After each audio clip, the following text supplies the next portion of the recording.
Giving up is the birth of regret.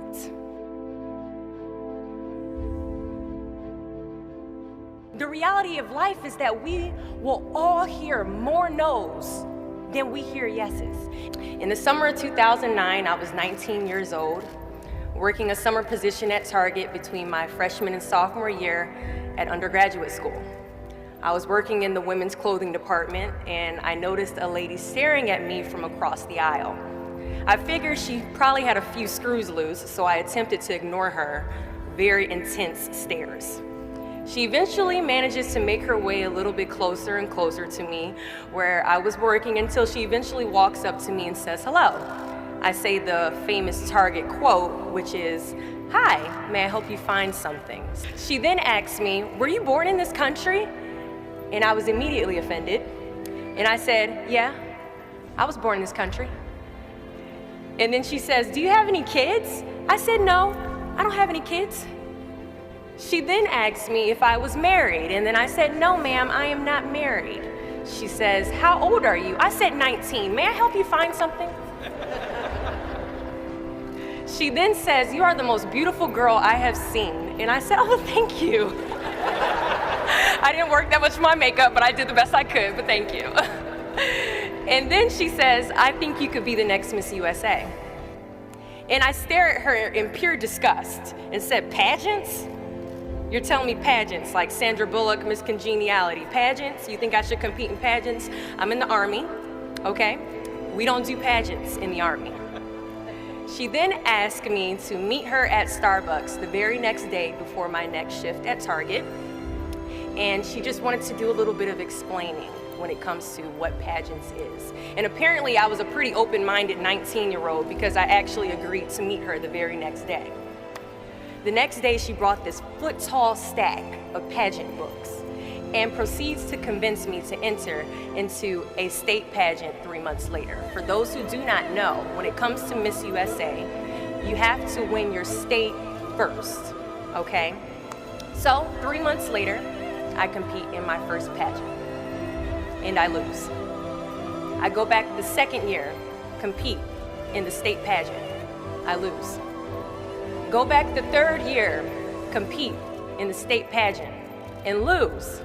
Go back the fourth year, compete in the same pageant, and lose. I go back the fifth year, y'all,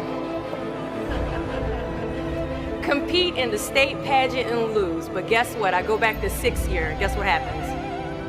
I lose.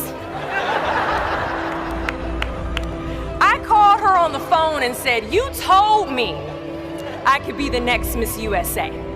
And she says, "Deshauna, keep working, don't quit, keep going back." And in June of 2015, she passes away from leukemia.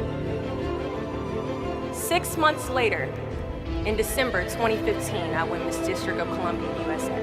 And 6 months after that, in June of 2016, I become the first soldier to win Miss USA.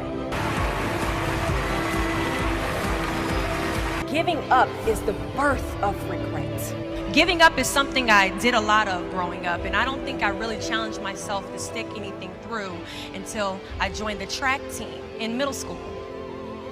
I remember having to ask my mom after tryouts and making it to the team for my very first pair of track shoes. Now at the time, she walks into our house and she has a bag that has a nice Nike check sign on it, so I get excited because I wasn't getting new shoes very often. I go to take the shoe box out the bag and I notice that it says a size 9 on it. Mind you, in the 7th grade I was a size 5. I open the box and I slide my feet into the shoe and I look at my mother and I said, "These shoes are too big." She says, "I know I did that on purpose." I was like, "Why would you buy shoes that are too big on purpose, Mom?" And she says, "Because I know that you're going to grow into them." Coach has us line up on the starting line and he wants us to run a lap around the track. As we go to take off, I immediately fall to the ground, twist my ankle because the shoes are entirely too big. See, I couldn't run at the speed that I wanted to because I didn't fit the shoes I was wearing at the time. Now, many of us have goals we're trying to achieve, but the person we are right now is not the person that we need to be when we cross the finish line to our dreams. So we must walk and pace ourselves on this journey to our goals, because we haven't grown enough in ourselves to fit the shoes that we need to achieve our aspirations. At times, our purpose drops in our laps as if the heavens threw it by accident. I ask only one thing of you all today after you leave this building. Do not fear failure, but please be terrified of regret. As giving up is the birth of regret. After you walk out this door, you will receive 100 doors shut, slam in your face. You will have 100 moments that will be filled with someone telling you no, or telling you, thank you for your application, but we regret to inform you that we've chosen a different candidate for this job. You will sit in 100 different interviews and you will not get the job. The reality of life is that we will all hear more no's than we hear yeses. And we will fail a lot, and I mean a whole lot. But what I ask of you today is to not take no for an answer.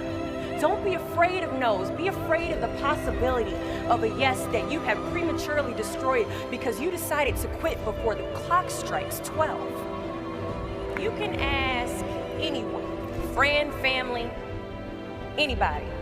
I love a good no. Please tell me no.